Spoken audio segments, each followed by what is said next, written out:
Well, here I am, all alone on a business trip in a hotel. Do you hear that? Nothing.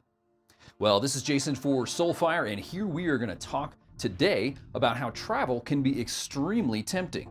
Recently, I did a video on some of the major Christian scandals that we've seen over the last few years in our world, and one of the factors that I talked about in that video was how travel was often a common denominator in how some of these leaders were able to fall into sin. And so we're going to talk about 3 tips that you can use to maintain your sexual integrity while you are away on a business trip. And if this is a problem area for you, I believe that there's a fundamental question. So at the end of this video, we're going to talk about one fundamental question that you must answer to ensure that you can travel and maintain your integrity. Well, here on this channel, we want to offer gospel hope for a porn-filled world. And I talk about how sexual integrity is possible, but it is difficult. And I think traveling and having times of isolation, being away from peers and family and your accountability groups can prove just how hard maintaining your integrity really can be. And so here I am at a conference. Now, typically when I travel for the Christian organization that I work for, we have a roommate, but on this trip, due to COVID, they've spread us all out, so we all are alone in our room. So I'm right here on that journey with you, trying to maintain my integrity while I'm away from my family, from my friends, from my church, from my accountability group. But travel can provide some pretty funny scenarios. So there were 2 funny things I saw on this trip so far. The first was in the airport. Now, when I'm recording this video, airports still require masks at all time, as well as on the plane. And so there's signs everywhere, everybody's wearing a mask. And I saw a young man in the airport who, they said he had to have a face covering. And so he took this to heart and he took his mask and he slid it up over his eyes, and he was laying right in the aisle with all his stuff piled around him. And he was using his mask as a sleep mask to take a power nap. I thought that was a pretty awesome sight. And then the second thing that I thought was pretty funny, I'm here at a hotel that has a water feature in the lobby area and a nice little fountain. I saw 2 kids put their swimsuits on and they were climbing in the water feature. They saw the water, they had their swimsuits on, no parents to be found. So first I was kind of chuckling about that. And then it took me a second to realize, do I need to go over there and make sure they can swim? And eventually, Dad did show up looking for his kids that were taking advantage of the water feature. So as we talk about why travel is so difficult, first we're going to talk about why, and then I'm going to give you 3 tips for walking in integrity while you travel. So let's start here with the why. Why is times of travel a particularly difficult time of temptation? Often I will hear people say, I was bored and so I acted out. But I usually try to push back on that and say it wasn't boredom that caused you to act out and fall into sin, whether it's sexual sin or drunkenness or whatever your temptation may be. Boredom didn't cause that. What boredom did was it gave you the space. It allowed you to feel the pain for those temptations to come in, and it was in that scenario that you were more likely to act out. But boredom itself was not the cause. Surely, travel gives you isolation. I'm all alone here in this room, with the exception of the people that I know here from the conference. Nobody really knows. That then gives me that sense of anonymity. The people at the bar, and the bar at this hotel is literally right outside my door.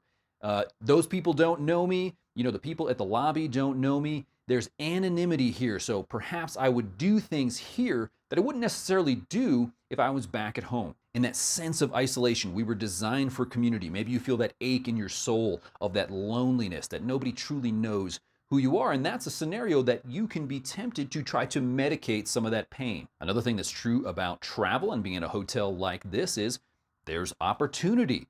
Right behind me here is a TV. They've actually got another one in this room too. So my room has 2 TVs in it. So that's an opportunity of temptation. And for me personally, the television tends to be a more tempting thing even than like a smartphone or the internet. A lot of that has to do with just my journey, that it was originally on television that I first fell into sexually inappropriate behavior and seeing sexual images and videos.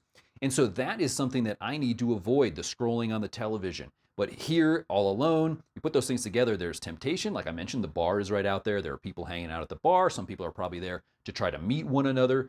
And with that anonymity, we can easily take that opportunity, all those things together. They make a recipe for why travel is an extremely difficult scenario. And I would be remiss if I didn't also mention fatigue. Traveling is tiring. Being on a plane all day, getting up early, driving around, new scenarios, new places. And when we are tired, we are more likely to act out, to give in to temptation. We're not well rested. In fact, you get into a hotel like this and you find out that their pillows are either way too huge and fluffy, or they're, which is true in this hotel today, they're extremely thin and flat, and you kind of got to stack a few of them on there to get any sort of support that I'm used to. So you're just out of routine, you're not well rested, and travel can be extremely difficult. But the other thing that's true, if you have a history of acting out in hotels, then that's a pattern you've fallen into. Now, thankfully, I can say that when I was struggling with sexual addiction, travel, and especially travel alone, was not really something that I had much opportunity to do at that point. So I don't have a history of, when I get to a hotel late at night, I fall into acting out on my sexual sin. But if that's true of you, then you also have developed a habit for when you're alone, when you're in a hotel, that's when you act out. And even that in itself gets you to fall into that rut and go back to those patterns. All right, so let's look into 3 tips that you can use to make sure you can maintain your integrity while you travel. So number 1 is going to be bring some accountability with you. Now, I do even mean literally, if you can, travel with somebody. Maybe there's a peer that you work with that you can share a hotel room or stay nearby. Bring some accountability. Now, if that's not an option, and certainly for a lot of your workplaces that may not be an option, then you need to talk to some folks before you go, while you travel, and at the tail end. So how this typically looks in my life and in my accountability group that I have back at home, we will text one another before we have travel, and we'll say, hey, these are the dates that I'm gone. Would you pray for me? And then we typically even say, this is how I'm feeling. So a lot of times someone would check in and say, hey, I'm not really feeling tempted, but I need you guys to check in on me. And then during the travel, especially if you get into the place where you begin to have that thought, that temptation, it comes to mind, you want to go that place you said you'd never go. Well, that's a great time to message, call, and reach out to that accountability group and say, hey, you got to pray for me. This is where I'm at. I've got a few days left on this trip. And then at the end, have some people who will check in on you. Bringing some accountability with you, that is a game changer for traveling and maintaining integrity. So the second one I want to talk about, this is actually an opportunity if travel is difficult for you. This is a time where you can interrogate your temptations. Okay, so what do I mean by that? This is the reality that if you are alone, you've got that time of isolation and you immediately get hit with that wave of temptation. Interrogate it. Ask the question, why? Why do I want to do this behavior? Maybe it's drink too much. Why do I want to drink too much in this situation? What are my emotions? What are my feelings? What is the pain in my life that is driving me to do the thing that, intellectually I said I don't want to do? Especially if you're married, if you want to if you're tempted to fall into sexual sin, ask yourself, why do I want to step out of my marriage vows, act out in this way? Then you can ask the question, if it's sexual sin, you can say, what does pornography offer me? What do I believe that this will do for me? What is it trying to medicate? Is this trying to give me a sense of validation?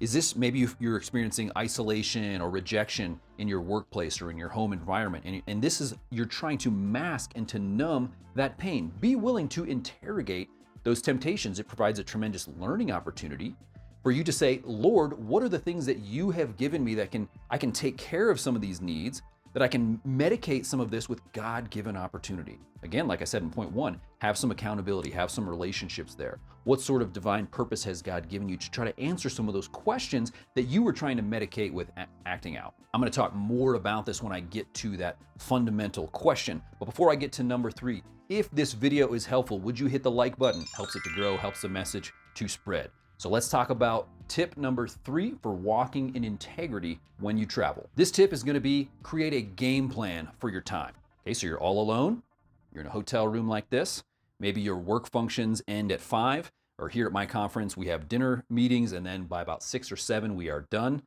That gives me 4 or 5 hours before I go to bed, and I have got to have a game plan for that time so that I don't fill that void with things that I don't want to do. This comes to the fundamental question, and that is this.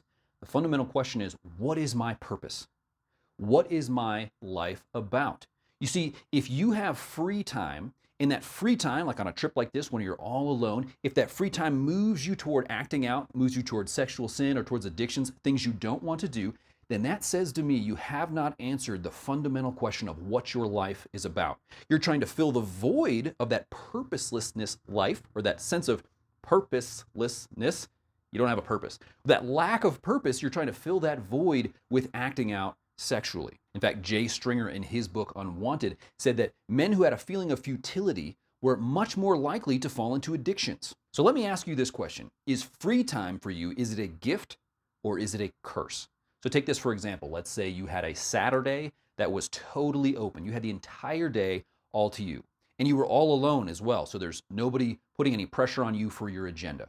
Well, would that entire day, would that be a blessing or a curse? Would it lead you to doing things that you're proud of, things that are positive, things that are really helping you accomplish the purpose you have for your life? Or would it lead you toward acting out? Because here's what I would say.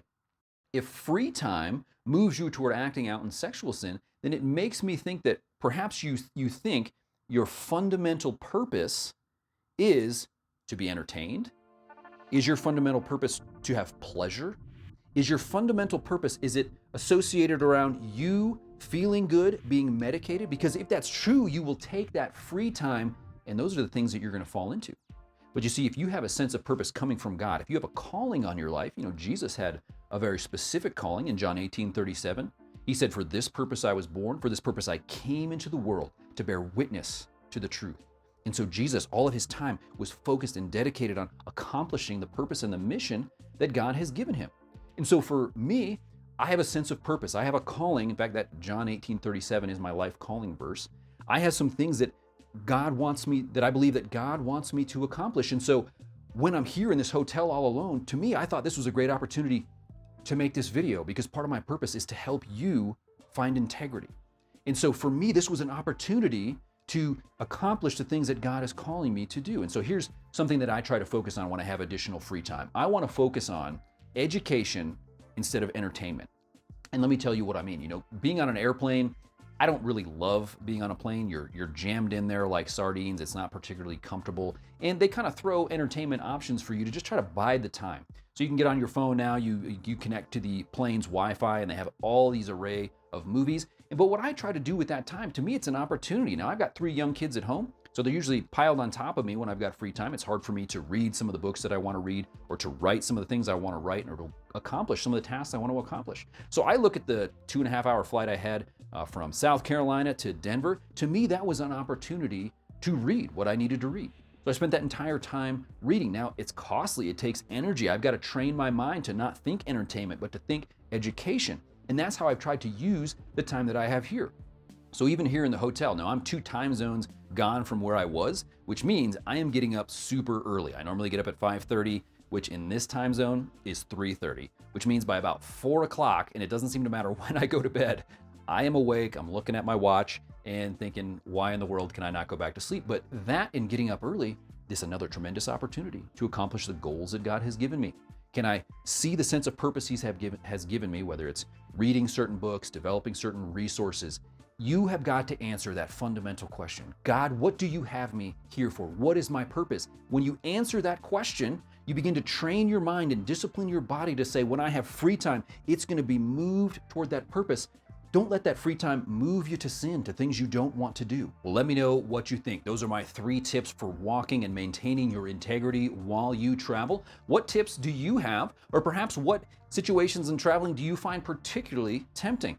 Let me know in the comments section, and let me challenge you. Check out my video about Christian scandals, where I talk about some of the recent scandals and what were some common denominators that caused those leaders in the church to fall into sin. Travel was just one of them.